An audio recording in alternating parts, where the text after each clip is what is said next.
Good morning, evening, or afternoon, everybody. It's Kaghoe coming at you with another video. So today I wanted to take the time to compare Season of Discovery with Cataclysm by the numbers. We have the Ironforge Pro data for this most recent week, and it's actually, I was surprised with how many people actually aren't really raiding in Cata. The number I was expecting was going to be way higher than what it actually was. It is still a significant portion, and it does kind of make sense where SoD is at and how much SoD has dropped. It does kind of seem like those people have gone there. But before we get into the video, I actually have a really cool announcement for you guys. It's just a little fun fact to share since we're deep diving into some numbers.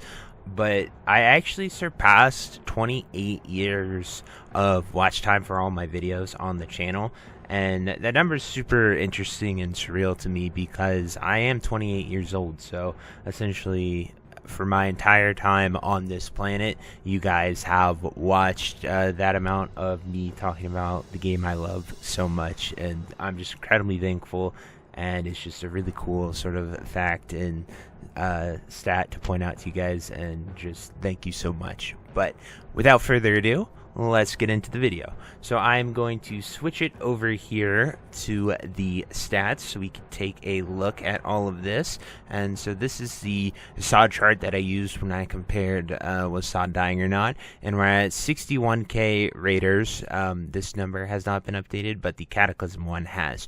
So the biggest instance and number I want to point out is we're sitting at about 185k, 175k around phase 3 launch. So somewhere around there, 160, 170k for most of it. Then a little trickle off, then a massive trickle off around the time of Cataclysm right here these last 3 weeks. And so we're at 61,000 players. Now, this obviously isn't a 1-to-1 ratio, but we are going to switch it over to the Cataclysm chart to sort of look at all of this. Obviously, this was a few points to point out. This was the last week before TBC, so everyone was leveling from 60 to 70, so there weren't too many week 1 weeks, but this is the OG Classic from when it launched to TBC. And then we have Wrath of the Lich King right around here, which is really, really cool to see how many people were blasting Nax.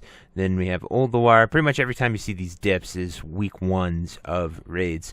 And then we sort of see the massive fall off. This is actually when SoD became popular right here, and just the sheer fall off of raiding here.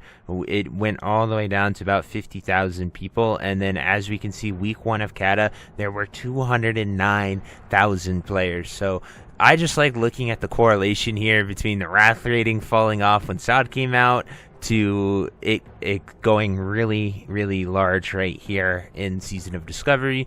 And then, you know, the fall off here for Cata coming and the explosion back of people playing Cata as well. So I just really, you know, love deep diving sort of into these stats and just looking at, you know, the history of it, where people are, what people are playing. And it's just a really, really cool phenomenon that we're seeing, and how much overlap there is. I always have talked about that little thing at BlizzCon where they announced Cata and it was pure crickets, and then they announced SoD and everyone lost their mind and went crazy. So this is a pretty high number. I was maybe expecting that many people to be like, you know, 500,000 to 300k, but 200k is kind of low in my opinion. So I sort of wonder how many people that were playing SoD in Phase 3 got all their gear, got all their reps, completed their character in a sense, went over to Cataclysm to play it. That's sort of the question I would love to see answered. And if you guys, you know, want to share if you're playing SoD still, what you've been doing, if you are one of those people who have been taking a break.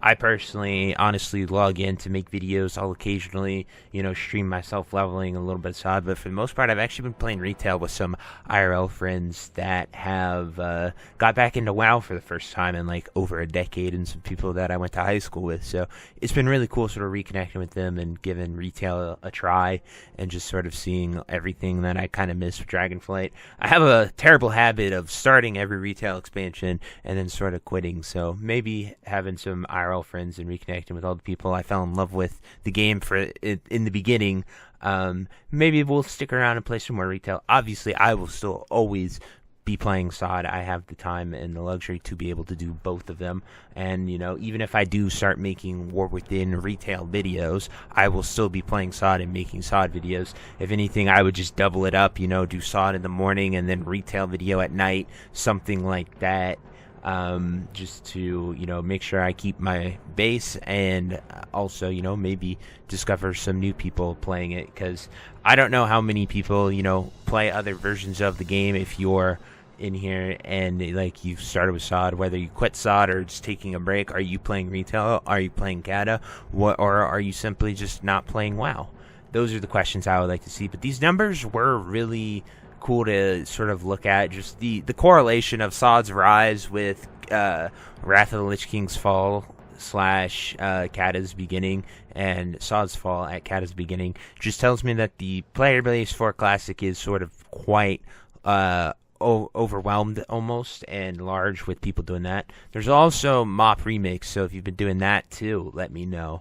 There's just so many things that could be factors when we're analyzing this, and obviously I don't have like a way to pull the entire player base, but I think these stats are a good indicator that that Blizzard actually made somewhat of the right call to delay Phase 4, even though if SoD is looking a little dead, people aren't playing SoD as much.